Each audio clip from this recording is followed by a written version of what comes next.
국민의힘에서 여러 정치인들이 20% 20대의 0% 지지를 가지고 많은 말을 쏟아내던데 전혀 다른 다른 여론조사가 나왔는데 왜 그건 인용하고 쓰지 않는지, 왜 그 발언을 했던 여러 국민의힘 정치인들이 있던데 왜 그분들에게 반문하지 않는지, 기자분들이 반문하지 않는지 궁금합니다. 다른 여론조사가 대여섯 개 나왔는데 이건 어떻게 생각하시나요? 물어야 되는 거 아닙니까?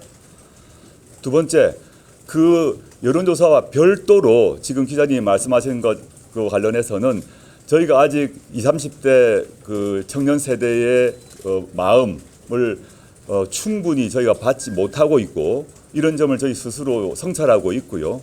제가 당대표로서 한동훈 비대위원장을 정식으로 예방하고 싶고, 두 사람이 나란히 서서 국민들이 보는 앞에서 언론 카메라가 다 공개된 상태에서 제가 한동훈 위원장에게 인사를 드리고, 두 번째, 지금까지 언론 통해서 던졌던 여러 가지 질문이 있거든요.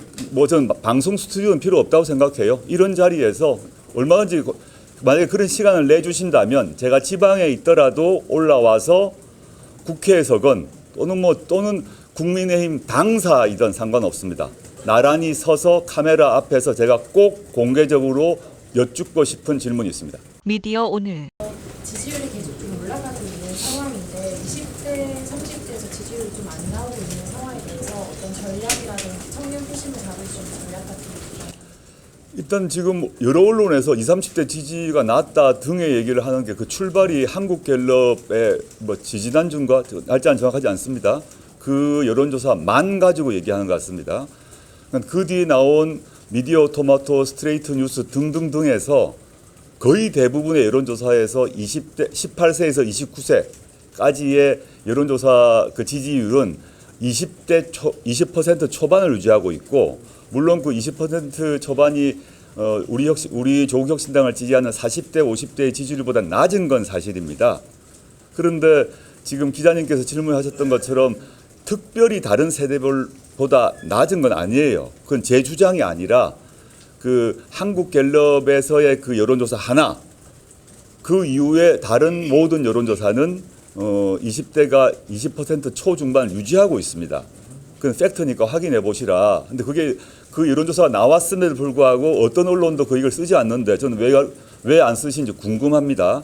하고 국민의힘에서 여러 정치인들이 20% 그 20대의 0% 지지를 가지고 많은 말을 쏟아내던데 전혀 다른 다른 여론조사가 나왔는데 왜 그건 인용하고 쓰지 않는지, 왜 그 발언을 했던 여러 국민의힘 정치인들이 있던데 왜 그분들에게 반문하지 않는지, 기자분들이 반문하지 않는지 궁금합니다. 다른 여론조사가 대여섯 개 나왔는데 이건 어떻게 생각하시나요? 물어야 되는 거 아닙니까?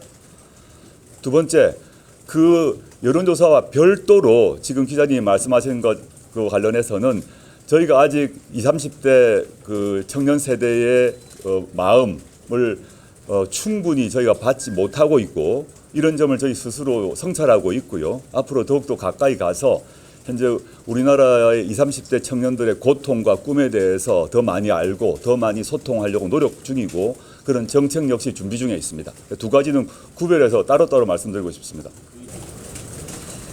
네. 한동훈 비상대책위원장이 국회를 세종시로 이전하자고 했는데 저는 그 세종시 이전 찬성하고, 저는 국회 세종시 이전 말고 여야가 빨리 합의해서 원래 노무현 정부 시절에 그 추진하다가 관습 헌법이란 이유로 무산되었던 수도 이전도 해야 된다고 저는 생각하고요. 그 다음에 제 개인적 소신으로는 각종 사법, 사정 관련 그 기관들도 이전해야 된다 봅니다. 물론 그건 세종은 아닙니다. 예컨대 지금 대법원 같은 경우 국민들이 그 대법원 건물을 갈 이유가 없습니다. 일상생활과 아무 관계가 없어요. 대검찰청, 일반 시민들이 갈 이유가 하나도 없고 다 없습니다. 감사원, 헌법재판소 다 마찬가지입니다. 대법원, 헌법재판소, 감사원, 대검찰청이 서울에 있어야 될 이유가 없다고 보고 있고, 예를 들자면 헌법재판소가 전주에 있고 대검찰청이 대구에 있고 그다음에 대법원이 광주에 있지 않을 이유가 없습니다. 시민들의 불편이 하나도 없어요. 이런 식으로 지방 분권 정책을 강하게 해야 된다는 게 제 생각이고, 지금 말한 그 사정기관 뭐 넓은 의미에서 사법기관, 사정기관의 그 지방 이전은 헌법 개정이 필요 없습니다. 어제 그 이재명 대표께서 지금 조국신당에서 사실 민주당이 독자적으로 과반수가 돼야 된다 이렇게 김어준 뉴스공장에서 말씀하셨는데요. 그 부분에 대해서 어떻게 평가를 하시는지 여쭙고 싶습니다. 민주당이 독자적 과반수 되는 거 전 좋은 일이라 생각합니다. 오늘 기자회견하고 다른 내용들이 많이 나오고 있어서 이 정도. 예.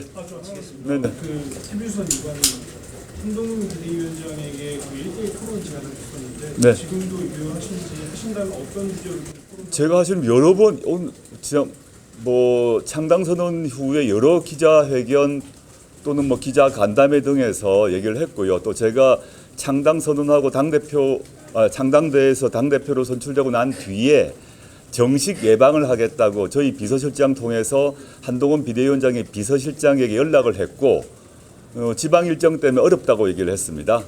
제가 당대표로서 한동훈 비대위원장을 정식으로 예방하고 싶고 그 자리건 또는 다른 자리든 간에 이런 모습으로 카메라 앞에서 두 사람이 나란히 서서 국민들이 보는 앞에서 언론 카메라가 다 공개된 상태에서 제가 한동훈 위원장에게 인사를 드리고 두 번째 지금까지 언론 통해서 던졌던 여러 가지 질문이 있거든요. 제가 많이 공개적으로 뭐 던진 질문이 있는데 답을 하나도 안 하신 것 같아서 그런 자리가 속히 마련되어서 뭐 저는 방송 스튜디오는 필요 없다고 생각해요. 이런 자리에서 얼마든지 만약에 그런 시간을 내주신다면 제가 지방에 있더라도 올라와서 국회에서건 또는 국민의힘 당사이든 상관없습니다. 나란히 서서 카메라 앞에서 제가 꼭 공개적으로 여쭙고 싶은 질문이 있습니다. 네, 그만하시죠. 제 뒤에 일정이 있어서요. 네, 감사합니다.